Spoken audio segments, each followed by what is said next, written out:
Right now, the National Weather Desk, back-to-back storms brings heavy rain and up to 8 feet of snow to California. Flipped over and we can't move. This area can expect up to 2 feet of snow by Thursday. The snow gives Western ski resorts a much-needed boost. Definitely the biggest storm we've had in quite a while. While in Florida, the story is a worsening drought, with an extreme drought now covering nearly 43% of the state. A closer look at how generative AI is changing power demands. And all of that electricity that's coming in eventually gets converted to heat. As New Orleans celebrates Mardi Gras, a look at historic weather there that wasn't so festive. Plus a look inside rare and majestic ice caves. From our nation's capital, this is the National Weather Desk. Good morning and welcome to the National Weather Desk. I'm Angela Brown. It's been one of the driest and warmest winters in years out west, but that is now changing. A series of storms is bringing heavy snow and rain to a number of states. Tens of millions of people from California to Colorado are under winter weather alerts this morning. California will be particularly hit hard. Some places in the Sierra Nevada mountains could see 8 feet of snow this week. In Southern California, the threat is flooding with burn scars from last year's wildfire. And then there are the winds, which could gust up to 70 miles per hour. Road closures are already happening, like right here, where a rock slide happened along Highway 1 north of Los Angeles and San Luis Obispo. Mud and debris cover another state road in the LA area. Is closed in both directions until further notice, and roads in the mountains east of LA are filling with snow, making travel there difficult, if not impossible. Zach Boito begins our coverage in Big Bear. Snow still coming down here in Big Bear, and the roads are icy. Snow covering the roads.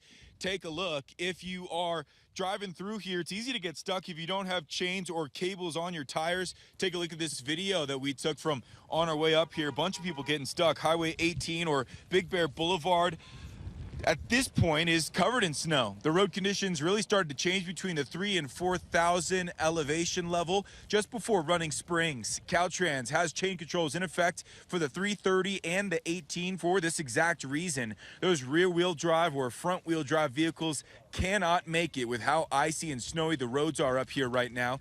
Caltrans making chains for those vehicles mandatory. We spoke with a couple of groups who thought they could make it without chains or cables, but ended up needing some help. It's like icy and the snow got like melted into ice and got like flipped over and we can't move. We also spoke with a chain installer who lives here in Big Bear. He says locals have been looking forward to this snow. We've been hanging on by a thread, those of us who try to make our living with inclement weather. And it's not just snow. The heavy rain and wind are causing problems across the Golden State. Reed Binion continues our coverage. One of the things that we're concerned about with this storm is winds. Winds have been expected with gusts up to 60 miles per hour. Authorities in Southern California reacting to the first of a series of storms threatening the Pacific coast this week. Heavy equipment operators, we've set up a swiftwater rescue team that's ready to respond, aviation resources. The National Weather Service extended a flash flood warning Monday for parts of LA County amid reports of flash flooding and rock slides, with heavy rain forcing road closures due to mud and debris slides. Of particular concern, the possibility of debris flow on the burn scars from last year's massive wildfires. This is all new mud, and some of the debris, you could see some of the burnt pieces of wood from the fire. In Northern California and the Central Coast, the severe weather resulted in flooding and road closures and prompted rescues. Felton firefighters actually went around and were able to hike and get to those two people to make sure that they were okay. The storm also causing downed trees and power outages. Well, this has been a winter to forget for many Western ski resorts, but now, after months of waiting, the heavy snow is finally here. Myra Franco has more from the China Peak Resort in the Sierra Nevada mountains. These are the kind of conditions you dream of. Storms like these are the ones that China Peak Mountain Resort looks forward to every year. The resort's general manager, Troy Cohey, says it's definitely a colder storm. Definitely the biggest storm we've had in quite a while. We've got about a foot today so far, and we're expecting many, many, many more feet over the next couple of days. Well, as the storms move east, they will bring much needed snow to Colorado and Utah resorts as well. They are also ushering in red flag warnings across at least 6 states. High winds, warmer temperatures, low humidity are significantly increasing the threat of wildfires. Sustained winds of 30 to 40 miles per hour with gusts up to 60 are expected. Wildfires are also a threat in Florida. Much of the state is dealing with extreme drought. Meteorologist Jennifer Collins looks at the things that have gotten so bad and when the state may see some relief. Drought conditions continue to worsen across Florida, with an extreme drought now covering nearly 43% of the state. According to the latest U.S. Drought Monitor update, 18 million Floridians are experiencing at least moderate drought, and an increase of about 1.5 million people since last week. The abnormally dry pattern is also elevating fire danger. 37 counties are under burn bans as dry soil, dead vegetation, and lingering impacts from recent freezes contribute to an enhanced fire weather threat. And with the rainy season still months away, drought conditions are expected to continue expanding. This is now Florida's worst drought since 2012, a year that also coincided with La Nina in the equatorial Pacific. La Nina is part of the El Nino Southern Oscillation, a climate pattern in which Pacific Ocean temperatures and atmospheric conditions influence weather around the globe. During La Nina, stronger than normal trade winds push warmer water west, allowing for cooler water to upwell off the coast of South America. Warmer water in the western Pacific allows air to rise up, while cooler water in the eastern Pacific creates a sinking motion in the atmosphere. This disruption in the atmospheric circulation resulting in shift in temperatures and precipitation across the United States. Typically, La Nina brings wetter than average conditions to the Pacific Northwest and parts of the Midwest, while the southern U.S. and Florida tend drier than normal. A La Nina advisory remains in place, with conditions expected to persist through the end of winter. However, forecasts indicate around a 75% chance of transitioning to an El Nino neutral phase by March and into late spring. Well, some violent weather hit southwest Louisiana this weekend. The National Weather Service confirms a small tornado touched down in Crawley, 3 hours west of New Orleans on Saturday night. The twister knocked down a carport and destroyed sheds and other buildings in its path. Luckily, there were no reports of any injuries. Thankfully, that severe weather is long gone, but today is New Orleans' day to shine. The city is celebrating Mardi Gras, the last day of the carnival season before Lent begins tomorrow. And there's some good news there. The weather is looking pretty good with no rain and highs in the low 70s, but that has not always been the case. Meteorologist Emily Gracie looks back at some memorable Mardi Gras weather. Each year as Fat Tuesday rolls around, Mother Nature likes to join the celebration. Sometimes with sunshine, sometimes with surprises. Let's talk averages. Historically, Mardi Gras in New Orleans sits right around the mid-60s during the day. Perfect parade weather, with lows around 50 at night. But it hasn't always been mild. The warmest Mardi Gras on record reached a sizzling 83 degrees back in 1917, and matched it again in 1932 and 2023. On the flip side, the coldest low temperature for Mardi Gras was just 22 degrees the morning of 1899. The high that day was just 38 degrees with 3 inches of snow and ice on the ground. Rain shows up about a third of the time, and on March 1st, 1927, it really didn't listen to Barbra Streisand. 2 inches fell, literally raining on the parade and making it the wettest Mardi Gras on record. Weather isn't the only party pooper in New Orleans, though. Back in 1879, the yellow fever epidemic shut down the celebrations. And more recently, in 2021, it happened again because of COVID. That was probably for the best, seeing as Fat Tuesday was a frigid day that year, with temperatures barely getting above the freezing mark. So while worldwide pandemics may stop the fun, the weather never has. Rain, shine, heat, or even snow, Mardi Gras will roll on. For the National Weather Desk, I'm meteorologist Emily Gracie. And check this out, a rare and majestic winter wonderland in northern Wisconsin. The Myers Beach ice caves border the shores of Lake Superior and are now open to the public. This is the first time in 11 years that conditions are allowing people to roam the caves. Workers only allow visitors access when the weather allows and if current ice conditions remain stable. And coming up on the National Weather Desk, we'll look at why the weather may be putting the future of the Winter Olympics in doubt. And we'll look at how AI technology could lead to a global water shortage.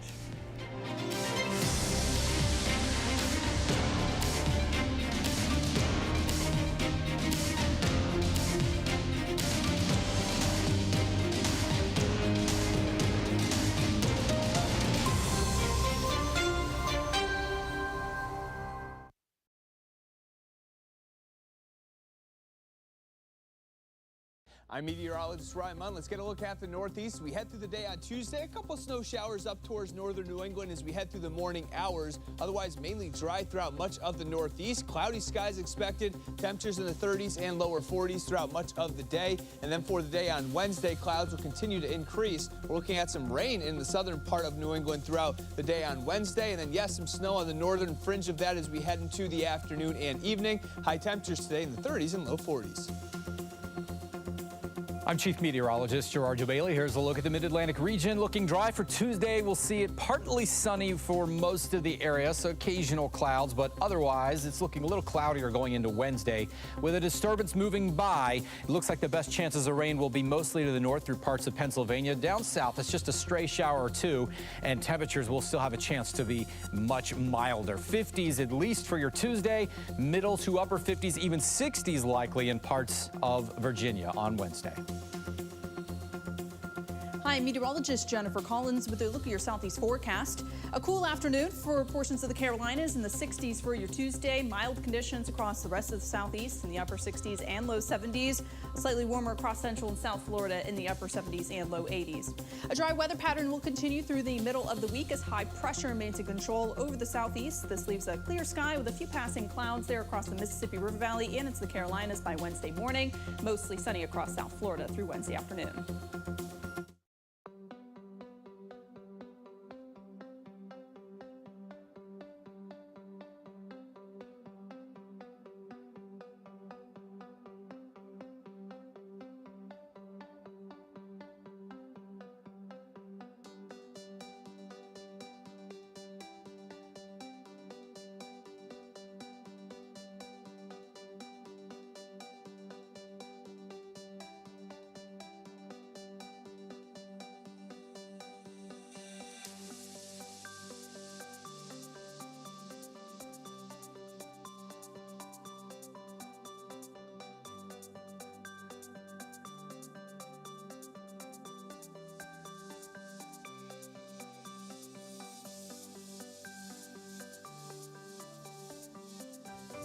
Weather Window, presented by the National Weather Desk. Spotted near Mount Washington recently. It looks like a spaceship or even a blimp, but it's a lenticular cloud.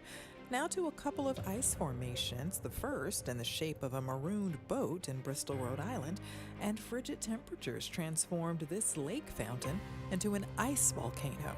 For more content like this, follow the National Weather Desk on Instagram.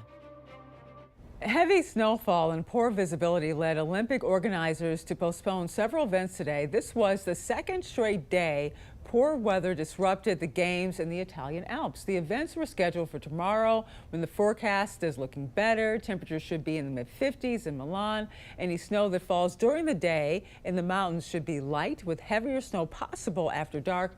In the future, climate change could make it more difficult for cities to even host the Winter Games. Meteorologist Hannah Sheehy explains why. Warming winters are actually threatening the conditions that Winter Olympics rely on. Cortina held their first Winter Olympic Games in 1956, where the average February temperatures were 19 degrees. Now flash forward to 2025, and the average temperatures for Cortina in February were 27 degrees, much near the thawing point, which means we have warmed 6.4 degrees in average February temperatures in Cortina. There have also been 41 less freezing days per year since 1956 to 2025. Now here's where it gets a little bit interesting. Currently, we have 93 cities across the world that could host the Winter Olympic Games. Out of those 93, 87 of them currently meet the climate conditions needed to host the Winter Games. Now by 2050, we are projected to only have 52 cities that meet the climate requirements to host the Winter Games. And if you've been seeing those viral AI caricatures all over your feed lately, you're not alone. Millions of people are generating images just for fun, but every ChatGPT prompt takes power. Meteorologist Emily Gracie spoke to an expert about how generative AI is changing power demands. But the reason that it's changing power demand so much is that we're using computer chips to do this that are really well suited for, they used to be called graphics processing units, but they're suited to processing large amounts of information quickly and in the particular ways that are useful for AI and for machine learning. And what happens is that they use a lot more power per rack in a computer center than a typical data center would. The computing they're performing is really intensive, and all of that electricity that's coming in eventually gets converted to heat. So the more power something is drawing, the more heat it's ultimately going to put out. That's true for the laptops in front of us, right? The more power that they draw, the hotter that laptop's going to get. And that's true for a data center as well. Okay, so where are these data centers? How many of them are there? We have a higher concentration of data centers than a lot of other countries, but they tend to land where power is reliable and cheap. And they also tend to land in places that are already water stressed. Can you talk about what that has to do with data centers? So water is the most efficient medium for cooling all of these server racks. So if you do air cooling, water is very efficient at removing a large amount of heat quickly.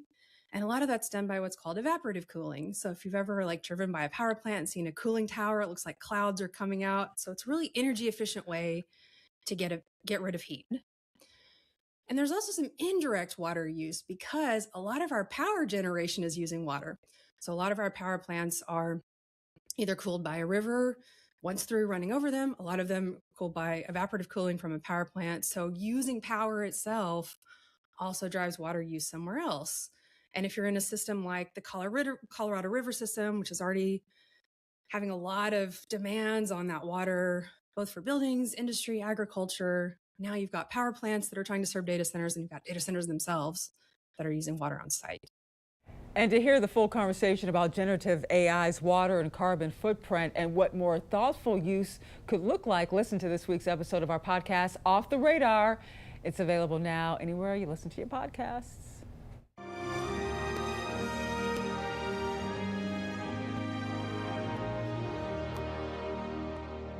Across the nation, federal offices, banks, and the Postal Service were closed Monday in observance of President's Day and George Washington's birthday. But did you know America's first president never lived in the White House? Even so, he played a major role in its creation. When George Washington became the first president of the United States of America in 1789, there was no blueprint. When he's president of the United States, he's the first president. He's creating this office for the first time. Washington would spend most of his first term defining the role of the executive branch and literally setting up the government. He had great vision. Vision is the ability to imagine a world that doesn't exist and find a pathway to create that world. Part of Washington's vision was an executive residence, one that reflected the ideals of American leadership, democracy over monarchy. He's a head of state, but he's not a monarch. He's just a citizen. Wanting to steer clear of a presidential home that looked like a palace, George Washington dismissed a French architect for an Irish architect and Freemason living in South Carolina, James Hoban, who favored a more modest design fitting for a leader of a democratic republic. By 1792, the cornerstone is laid for the White House at the site where it still stands today, selected by President George Washington. With Hoban taking the lead on the entire project, Washington personally supervised everything from carpentry to stone masonry and brickwork, an involvement similar to how he managed his estate, Mount Vernon. He's his own architect. He's his own landscape designer. When you walk around here, you're walking inside his mind's eye. Leaving office before its completion, President George Washington never lived in the White House. After 8 years of construction, the second president of the United States, John Adams, was the first to move into the unfinished home. Every president since has occupied it. Time, war, and occupants with different needs have altered the White House in many ways. Like during the War of 1812, when the British set it on fire, later to be rebuilt mostly to its original design by the original architect in 1817. During President James Monroe's administration, the South Portico was added in 1824, and the North Portico in 1829 by President Andrew Jackson.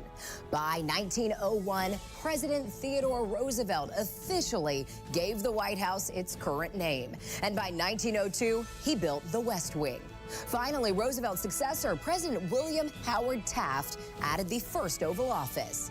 Still today, the White House is experiencing additions and refinements. Through all of the changes to the White House over the years, George Washington's vision for the president's home remains the same, a living symbol of American democracy. For Amazing America, I'm Taylor Murray with the National News Desk. And time now for a short break, but first we take flight over Garnett, Oklahoma.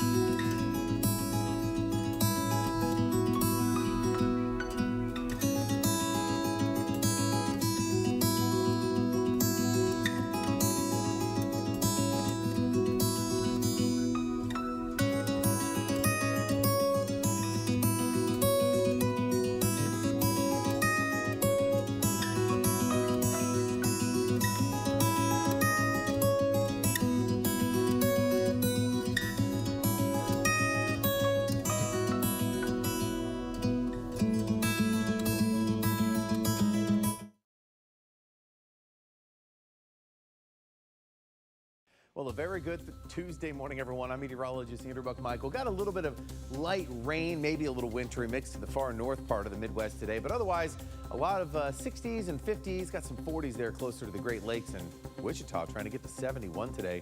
Tomorrow, that rain, snow mix to the far north there. If you live to the far north, you got snow where it's colder, and we're seeing some of that trying to shift south Thursday.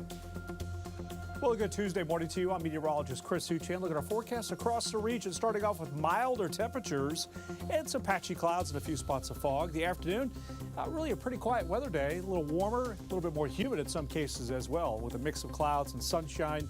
We step into the forecast Wednesday, some early morning clouds and maybe a little bit of fog. And then the afternoon, mostly to partly sunny, really not much of a rain chance. Those temperatures stay on the warmer side, a lot of 70s on the map. Good Tuesday morning, everybody. I'm meteorologist Stella Sun. A storm system will continue to batter parts of California, bring widespread rain, as well as heavy mountain snow expected through the Sierra Mountains. Windy conditions will continue across Southern California and through parts of the desert Southwest. Meanwhile, showers are possible across the Pacific Northwest with daytime highs tumbling into the middle 40s through Seattle and in Portland, 60s from LA to San Diego.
You are watching the National Weather Desk.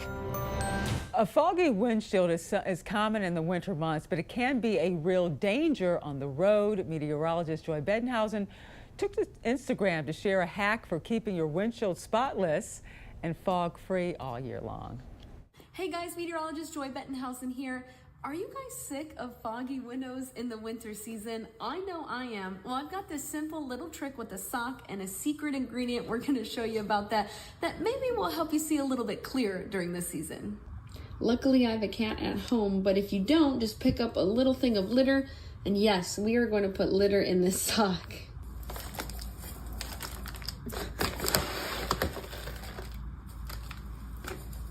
Okay, we've filled our sock with cat litter. Now we're just going to tie this off, and this will be ready to go for the car. All right, we've got the sock. This will help absorb humidity, and you may need to refresh it as needed, but let me know if you guys try this and use it. And we'd love to share your winter content on the air. You can find us on all your favorite social media platforms. Just search the National Weather Desk. We'll be right back.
And thank you so much for joining us. I'm Angela Brown. Make it a great day, and I'll see you right back here tomorrow.